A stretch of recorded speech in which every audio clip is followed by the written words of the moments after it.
Good morning. My name is Oscar Rubio-Flores. My central number is UX534. My Canon number is 3021. Today, we'll be going over pollution's effects from the healthcare sector by an environmental viewpoint. Now, before we begin this presentation, we must understand 6 key notes of analysis within this presentation. First, we'll be going over background information, then going to a proper analysis of the problem at hand. After that, we'll be looking at a local and global examination of the prior stated problem before looking at my proposed solutions, and of course, a local and global significance of the prior stated solutions before finally concluding with everything that we've learned so far. Now, let's understand some much needed background in order for us to understand the healthcare sector pollution as a whole. Firstly, definitions from Investopedia. They define the healthcare sector into 2 major categories, the business medical services ability of it and facilitation in general. The business medical services can range from something as big as insurance companies and of course the range of what goes on with insurance to begin with. And of course, facilitation in general can mean something as big as open heart surgery to something as small as the prick of an MMR vaccine.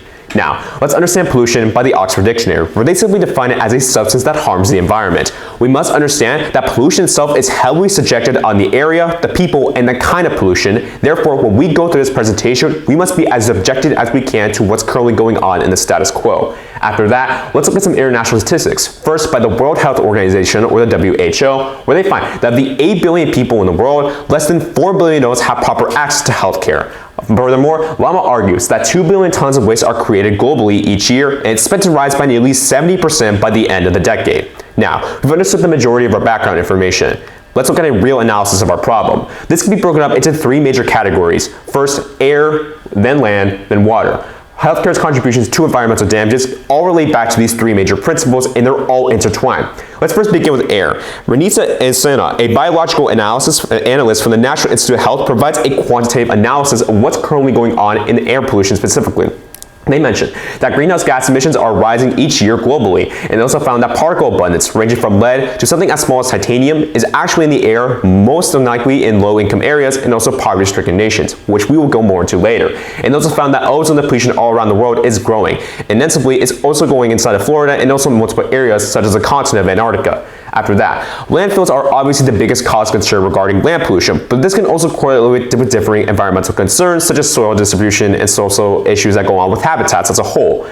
Not to mention, aquifer contamination and aquatic dumping are some of the biggest concerns that could go on, whether it's ranging from lakes to rivers. They all reside with the essence of how can you reduce the pollution or how can you reduce the amount of materials that are used inside of the healthcare sector. Well, here's the thing. The majority of that always comes from healthcare as a whole. But after that, let's look at a local examination of our problem. Now, when we look at this graph, it's specifically a meta-study from the FL Health, where they provide to us that the city of Alachua, Florida, has actually been increasing more than the actual rate of what's currently going on in the healthcare sector within pollution. Of course, looking back to our analysis of air, land, and water, one thing stands out. Florida's pollution and unsatisfactory levels regarding healthcare is growing each year. Now, air pollution specifically has been found that the ozone reduction over St. Petersburg has actually been the highest that's been ever since it's been recorded nearly 100 years ago. Furthermore, they found the higher greenhouse gas emissions are currently going on, ranging from the most abundant, which is CO2, to methane. They also found that land as a whole has been growing, such as landfills, which obviously accompany the majority of where non-threatening issues or non-threatening pollution would go to, whether it's something like plastic or a syringe that wasn't used. Furthermore, this also caused habitat loss in the city of Palaca, which is a big concern that currently goes on in the local status quo. Water as well has been found to be contaminated in Lake Oweechobee because of the essence of drugs and also differing aspects that could go into the lake, mainly due to the aspects of them reducing it or throwing it away as soon as possible. Due to that, they also found that aquifers, specifically in the local area of Bellevue, have been contaminated more than any other area simply because of how big the healthcare sector is and the very little concerns that they're actually giving to actually fix the problem at hand. But we've seen a local examination of this. Let's look at the real problem inside of India, circa by the Monte Organization, a nonprofit that quantifies the following 3 concerns. When we look at this data, it found that the capital of India, New Delhi, exceeds the World Health Organization guidelines for what could be considered deadly air. They found that the highest concentration, which was 115 PM 2.5 concentration, was nearly twice that of the limit that would even be considered very poor air quality. Once again, looking back to our analysis, we find that India itself has the 3rd highest level of air pollution, and particles such as lead are always found in New Delhi, whether it's from the air, also to the soil, which is the biggest concern that we have so far.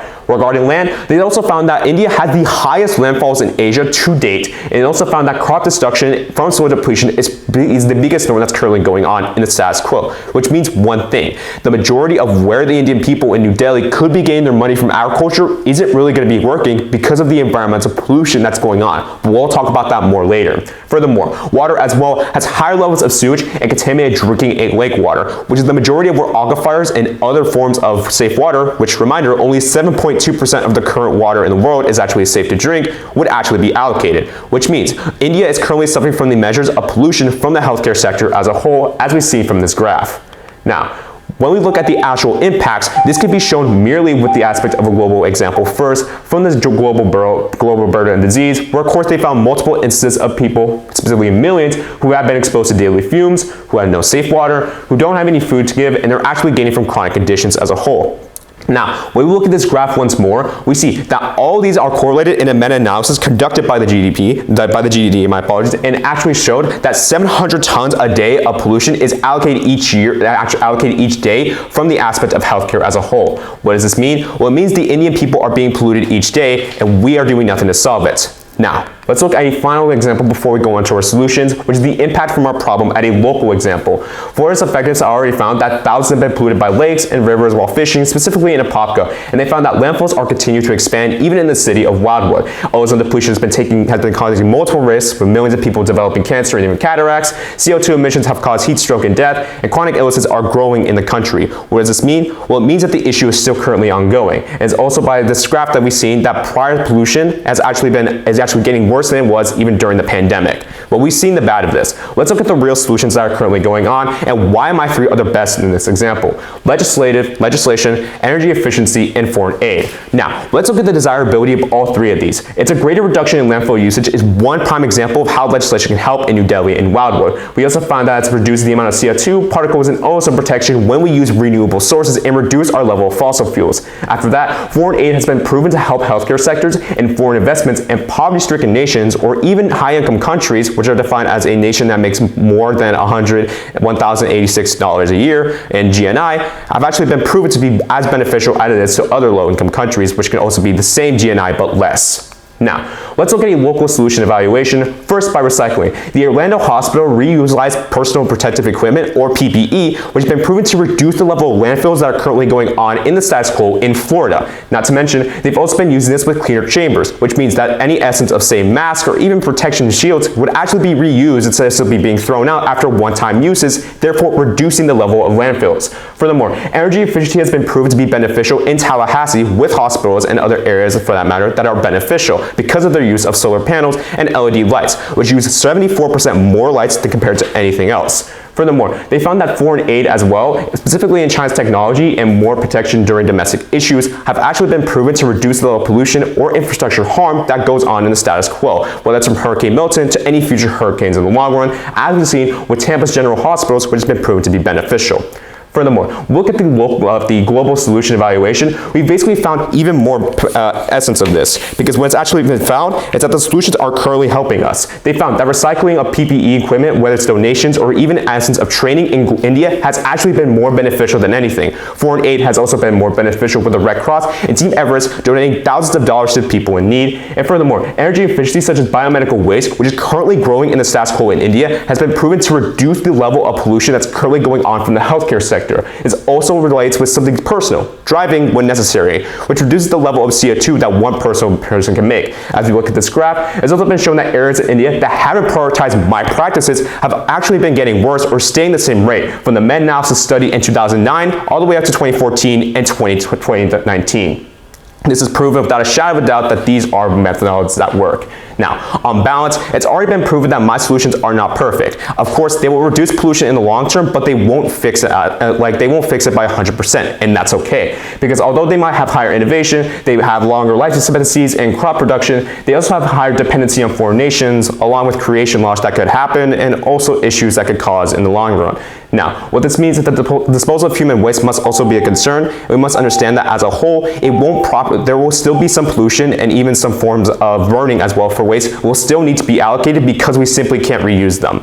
Therefore, when we conclude this presentation, we see that legislation has shown lower levels of mortality rate in the US by 43%. India has profited from solar energy, and $500,000 have been donated to the Indian Red Cross ever since the creation of this. And as we see with this infographic, the level of CO2 rates that are currently going on in the US are going down each year with my legislation. And here is my works cited page.